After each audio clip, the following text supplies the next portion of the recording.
सुप्रभात। मैं जगेंद्र राणा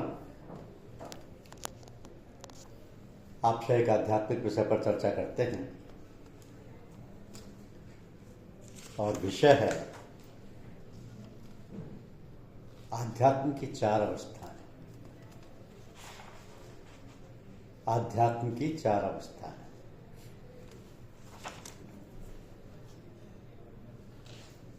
देखिए, जो लोग एकदम ऊपर पहुंचा दिए जाते हैं उनका ज्ञान पूर्ण नहीं होता। वह मजबूती से वाणी मिलती है, जरा सी चूक में नीचे गिर सकती है। गुरु के दामन से हाथ ढीला होते आनंद से बिछुड़ सकते हैं। इसलिए क्रमशः रूहानी मुकामातों यानी चक्रों को तय करते हुए ही जो निज देश में पहुंचते हैं वही ठीक रहते हैं। सूफियों की भाषा में इनका नाम सुलूक है और गुरु की आकर्षण शक्ति के द्वारा जो एकदम ऊपर खिंच जाते हैं उसको जज्बु कहते हैं। तो सुलूक में बहुत दिन लग जाते हैं और परिश्रम भी बहुत पड़ता है और जज्बु में काम अधूरा रहता है। मज्जूब ना तो दूसरों को लाभ पहुंचा सकता है और ना अपना ही पूरा भला कर पाता है। इसलिए आवश्यकता होती है इस बात की कि सलूक भी हो और जज्ब भी हो। और इसी के लिए अच्छे गुरु अपने शिष्य के साथ ऐसा व्यवहार करते देखे जाते हैं। उनको दोनों घाटियों से होकर गुजारते हैं ताकि पूर्ण हो जाएं, कोई कमी किसी प्रकार की ना रहे। तो कोई कोई गुरु अपने शिष्यों को प्रथम सलूक यानी चक्रों को भेदते हुए ले जाते हैं, पीछे उनमें जज्ब पैदा करते हैं। और कोई कोई पहले जज्ब यानी प्रेमाकर्षण से उन्हें भर देते हैं और उसके बाद सुलूक में डाल देते हैं। तो जज्ब में आनंद और मस्ती रहती है और सुलूक में आकर्षण और मस्ती नहीं होती, एक रुखापन रहता है। इसलिए दोनों चीजें होना जरूरी है। जो साधक सुलूक के बाद जज्ब में पहुंचते हैं उनको सूफियों में सालिक बिल मज्जूब कहा जाता है। सालिक बिल मज्जूब। और जो जज्ब पहले हासिल करके कुछ सुलूक के रास्ते पर चलते हैं उन्हें मज्जूब बिल सालिक के नाम से पुकारा जाता है। तो ये आखिरी अवस्था सबसे श्रेष्ठ उत्तम मानी गई है, यानी सबसे श्रेष्ठ मानी गई है। साधुओं या फकीरों में आमतौर पर सालिक अर्थात क्रमशः चक्र भेदने वाले अथवा मज्जूब ही दिखाई देते हैं। सुलूक भी हो और जिनमें जज्ब भी हो ऐसे कम होते हैं। और जिनका जज्ब प्रधान यानी फर्स्ट और सुलूक गौड़ यानी सेकंड हो, ऐसे मज्जूब बिल सालिक बिरले ही पाए जाते हैं। तो पूर्ण गुरु के प्रताप से अवस्था सुलभ हो जाती है। उनकी सहायता से सहज ही ये दुर्लभ घाटियां पार हो जाती हैं। इसलिए इस मार्ग में गुरु की दया ही मुख्य है।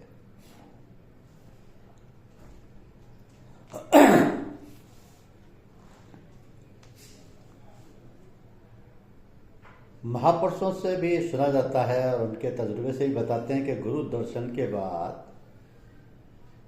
एक मास तक तबीयत बहुत रंगीन रहती है, सात्विक भाव प्रबल रहते हैं, मन इधर से वैराग्यमान हो उधर आत्मा की ओर खिंचा रहता है, अभ्यास नियमानुसार चला करता है, शांति आनंद और प्रसन्नता हृदय पर छाई रहती है। धीरे धीरे उसमें कमी आने लगती है और उस दूसरे मास रजोगुणी प्रभाव का हृदय उदय हो जाता है। रजोगुण में साधक का अभ्यास किसी दिन बड़ी तेजी से और किसी दिन बिल्कुल शून्य, कभी शांत और इधर का खिंचाव और कभी आलस्य, प्रमाद और दूसरे कामों में प्रीति इत्यादि रहती है। तात्पर्य यह कि जो अवस्था हमको गुरु के सत्संग में प्राप्त हुई थी उसमें तब्दीली शुरू हो जाती है। तो जिस स्थान से चल के उस आत्मा की ओर बढ़े थे उधर ही को हम फिर खिसकने लगते हैं। हमारी मुट्ठी कुछ ढीली पड़ जाती है। इसलिए जिस रास्ते के सहारे हम ऊपर के लिए चल जा रहे थे वो यद्यपि बिल्कुल छूटा नहीं है पर तो भी हमको नीचे गिराने लगता है। तो ये परिस्थिति दूसरे महीने साधकों की रहती है, जिसका अनुभव हमने ऊपर भी किया और दूसरों से भी सुना। यहाँ तक भी कुछ अधिक भय नहीं होता, कुछ ना कुछ लड़खड़ाते हुए पाँव उस ओर बढ़ी रह जाते हैं। पर तीसरे मास में तो बिल्कुल पर्दा आ जाता है। अंधकार छा जाता। जिस दीपक को गुरु ने जला के हमारे घट में रख दिया था वह बिल्कुल बुझ तो नहीं जाता, पर उसका उजाला टिमटिमाता रह जाता है।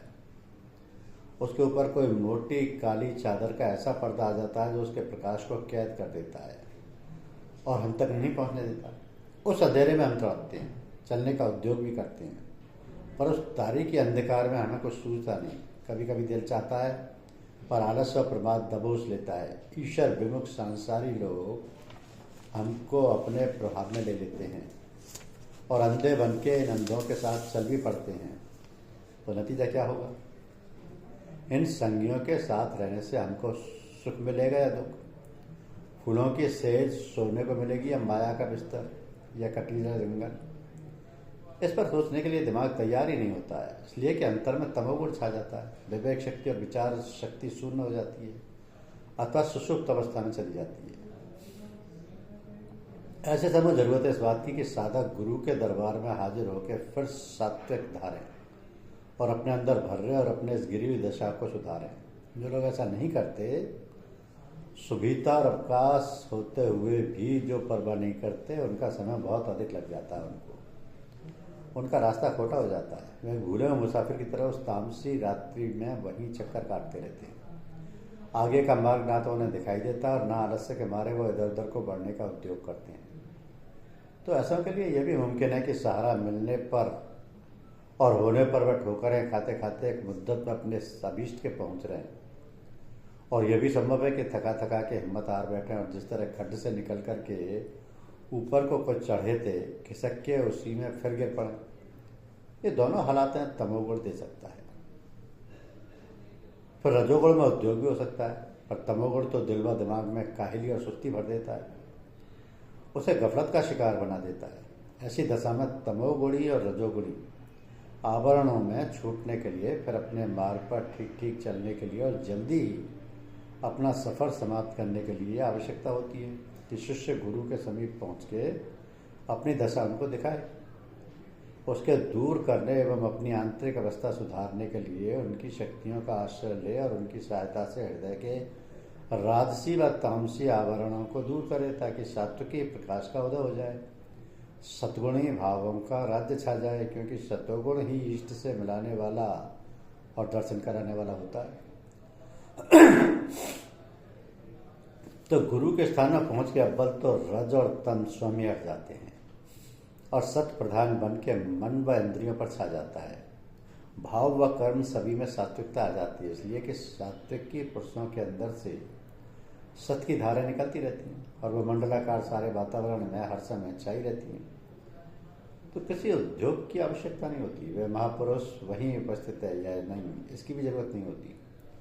वहाँ का तो प्रभाव ही ये होता है कि जो कोई जा बैठा उसे उदासीनता या बेफिक्री, प्रसन्नता, शांति, हर्ष व आनंद अनायास ही मिला रहता है। हृदय की तपन बुझ जाती और जिज्ञासु एक शीतल छाया में बैठा हुआ अपने को अनुभव करता है। इतना लाभ तो स्वाभाविक ही मिल रहता है। फिर यदि गुरु का दर्शन भी उसके साथ हो, उनकी कृपा दृष्टि भी शिष्य के ऊपर हो, तब कोई असर ही बाकी नहीं रहता। सभी मनोरथ पूर्ण हो जाते हैं। कुछ अपना उद्योग भी हो और साथ ही साथ गुरु की सहायता भी हो, तब सफलता जल्दी मिलती है। तो सहायता के लिए मांगने की आवश्यकता है। जहाँ मांग यानी डिमांड है, वहीं उस वस्तु के पहुंचाने यानी सप्लाई का भी प्रबंध है। बिना मांगे कौन किसको देता है? माँ भी अपने प्यारे बच्चे को जब खूब रुला लेती है तभी दूध पिलाती है। भगवान भी अपने भक्तों को रुलाते हैं तब कहीं दर्शन देते हैं। कहा है कि हंस हंस कंत न पाइया, जिन पाया तिन रोए। हंसी खुशी जो हरे मिले कौन दुहागन होए। हंस हंस कंत न पाइया, जिन पाया तिन रोए। हंसी खुशी जो हरे मिले कौन दुहागिन होए। ऐसा ही जो शिष्य मांगता है, दौड़ दौड़ के गुरु के द्वारे पर पहुंचता है, सब कुछ कष्ट सहता हुआ इनका आसरा नहीं छोड़ता, उसको ही ये विद्या मिल पाती है। तो जो दुनिया के सारे कामों को पीछे डाल के इस वस्तु के लिए भागता है, जो कष्टों की परवाह न करता हुआ सच्ची जिज्ञासा से इधर को बढ़ता है, वो इस चीज़ के लिए धन वैभव इत्यादि सर्वस्व निछावर करने के लिए तैयार रहता है। उसी को गुरु लोग अधिकारी समझते हैं और उसी को यह मूल्य निधि देते हैं। तो मुंह से कहना और बात है, कर दिखाना और बात है। अनुभवी गुरु धोखा नहीं खा सकते। वो चिकनी चुपड़ी बातों और डंडों बिलैयों और सब यानी मक्कारी बनावट से राजी नहीं होते। वो तो भावों को टटोल करते हैं, प्रेमी हृदय को ढूंढते हैं और उन्हीं को अपनाते हैं। और रोशन जमीर यानी प्रकाशित अंतःकरण वाले लोग अंधे नहीं होते, उनके दिव्य नेत्र होते हैं। उनके अंदर दीपक प्रकाशित रहता है, उनका बिजली का बल्ब हर समय रोशनी फेंकता रहता है। जो मनुष्य उनके सम्मुख पहुंचता है, टॉर्च लाइट की तरह उनके हृदय पर भी उसकी किरणें गिरती हैं और उसी प्रकाश में अपने अंतर नेत्रों से उसके विचार और भाव ये मालूम कर लेते हैं।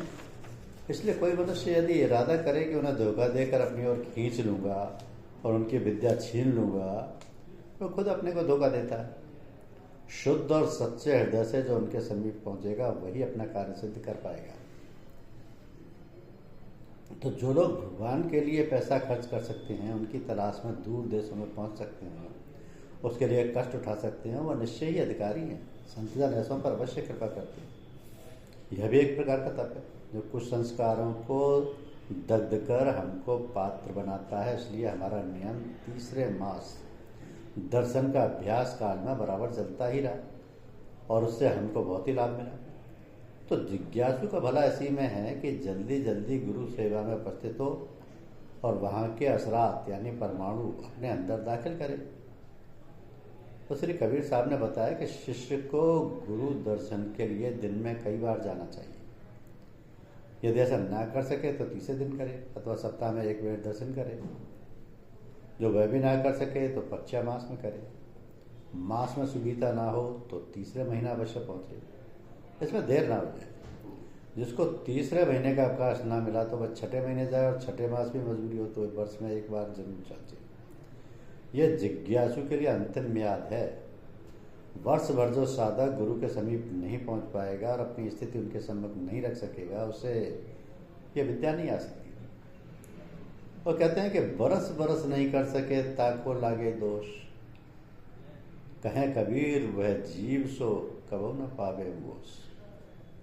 ऐसा मत अकेले कबीर का ही नहीं है बल्कि सारे संतों ने ऐसा ही कहा है कि तजुर्बे ने भी यही बताया है। इसलिए जिज्ञासु को यही उचित है कि चाहे जितनी ही दाम खर्च हो, चाहे कितना ही कष्ट उठाना पड़े, इस सौदे को अवश्य खरीद लें। इस अवसर को आज से ना खोएं। ना जाने फिर मौका मिले ना मिले। जीव का कल्याण इसी में है और मनुष्य जीवन का ध्येय ही ये है कि प्रेम प्याला सो पिए, जो शीश दक्षिणा दे, लोभी शीश ना दे सके, नाम प्रेम का ले। प्रेम न बाड़ी उपजे, प्रेम न हाट बिकाए, राजा रानी जिन रुचे, शीश दिए ले जाए। प्रेम प्याला भर पिया, रांची रहा गुर ज्ञान, दिया नगाड़ा शब्द का, लाल खड़े मैदान। घायल की गति और है, औरन की गति और, प्रेम बान हृदय लगा, रहा कबीरा ठौर। सो सूर्य शीस उतारिया, छाड़ी तन की आस, आगे से गुरु हर्षिया, आवत देखा दास। गुरु लगन को देखता है, कितनी जबरदस्त चाहना तुम्हारे अंदर उसके लिए है, कितनी तड़प अभी तुम में आई है और कितनी कुर्बानी तुम उसके लिए कर सकते हो। धन का कष्ट और धन हानि कितनी उसके लिए सह सकते हो। तन मन और धन का कितना भाग इस काम के लिए भेंट चढ़ा सकते हो। जहाँ इस अनमोल सौदा की हाट लगी हो, वहाँ के लिए अपने सारे कामों को छोड़ के तुम कितनी तेजी से दौड़ सकते हो। एवं जिन वस्तुओं से तुम्हारे दिल का लगाव है, जिन्हें प्यार करते हो, जिनके छोड़ने अथवा बिगड़ने पर तुम्हें दुख महसूस होता है, उनकी मोहब्बत कितनी अपने दिल से हटा सकते हो इत्यादि। गुरु इन बातों की जांच करता है। जिनके नंबर त्याग या वैराग्य में अच्छे आते हैं वही इस परीक्षा में उत्तीर्ण होते हैं और उनकी नज़रों में अधिकारी समझे जाते हैं। तो सच्चे संत और पूर्ण भक्त किसी मनुष्य की ओर नहीं देखते।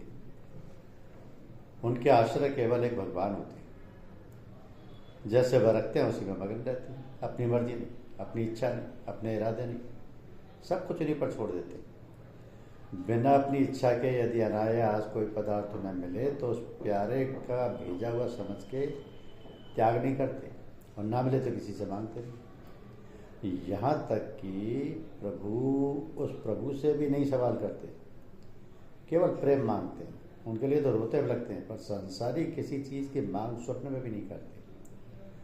आश्रय रखते हुए भी इच्छा ना रखना, किसी पदार्थ की उनसे मांग ना करना और उनकी मर्जी में प्रसन्न व संतुष्ट रहना, ये संतों का पद है, ये गुरु स्थान है। उनका मत ये होता है कि रचनहार को चीन्ह ले, खाने को क्या रोए, मन मंदिर में बैठ के तानी पिछारा सोए। और कबीर चिंता क्या करूं, चिंता से क्या हो, मेरी चिंता हरि करें, चिंता मोह न कोई।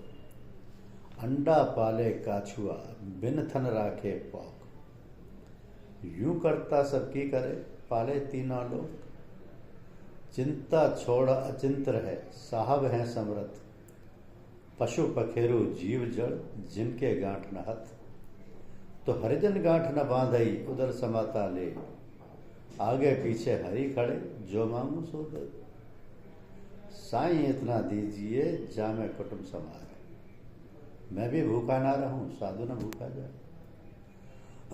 मनुष्य दिन रात धन की चिंता में बड़ा शांत रहता है और जीवन बर्बाद करता रहता है।